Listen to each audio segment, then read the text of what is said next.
Just look at the president's budget that he just put forward. It's not so much a budget as a manual for the progressive left's vision. Higher taxes, more debt, bigger government. In fact, at the center of his budget is a tax that would raise the average cost of gasoline by 25 cents a gallon.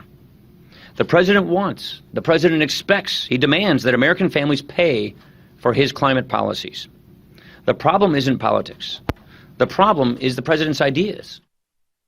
Speaker Paul Ryan earlier today discussing President Obama's final budget, already declared dead on arrival by Republican leaders. For more on this, let's welcome from Washington Congressman Brian Babin of Texas. He Skypes in, and Brian, we really appreciate your time here on Newsmax Prime. Thanks so much. Thank you. Good to be with you this evening, JD. Brian, I just have to ask you, the way that the dominant media culture is playing this, they're saying Republicans are refusing to hear the president's proposal. Is that accurate, or is it just a situation where you got the numbers and it's unworkable? We got the numbers, and it's not only unworkable, it's unbelievable. But we should believe it because we've been getting these types of budgets from this president for a number of years now. But the term "dead on arrival" is pretty accurate, I would say. This is just it's an outrageous wish list of a progressive liberal politician like Mr. Obama, and it's going to drive our national debt up to $27 trillion. I have 12 grandchildren. I cannot even think about doing that to my grandkids. And Brian, we also heard the speaker reference the president wanting to raise taxes on energy, like raising the price of a gallon of gas by a quarter in terms of taxation. That leads me into energy and the Supreme Court's decision to block the president's carbon emissions plan. Now the EPA will not be able to enforce a September 6th deadline for states to either submit their emission reduction plans or request a 2-year extension. Does the Supreme Court decision cast doubt on the constitutionality and the legal prospects for the administration moving forward unilaterally?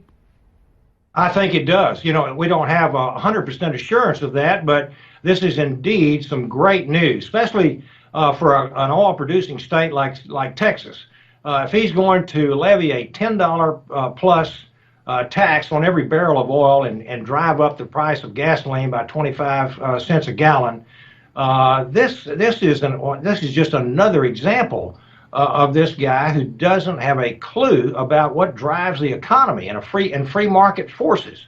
So we're going to fight this thing tooth and nail. As I said, I think it's going to be dead on arrival. It is. Brian, not only is Texas an oil-producing state, but the Lone Star State is a border state, as was my home state of Arizona, which I represented in the Congress.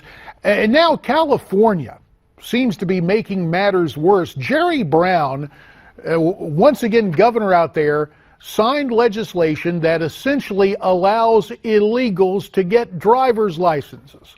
What's your reaction to that? I'm just astounded. I'm blown away that the state of California would, I want to say it's in excess of 600,000 illegal alien driver's licenses have been granted by the state of California. And it really angers me that I come from a state where we're actually trying to stem the uncontrollable tide of illegals that are coming across the border, at least in our state. And when we see a state like California that encourages this, it is a slap in the face of all U.S. citizens who pay taxes and care for the sovereignty of their own nation. And these people are not going to be stuck in California. These folks could easily come to the state of Texas and other states, and in turn, it brings to mind sanctuary cities. Oh, it's just a huge mess, and we will have to bring you back to talk about sanctuary cities and the concrete steps that Congress can take to defund those Obama programs. For now, Brian Babin, Congressman from Texas, tonight from Washington, you have our thanks. You heard what Brian had to say. Agree or disagree? Why don't you send me your comments at newsmaxtv.com/comments.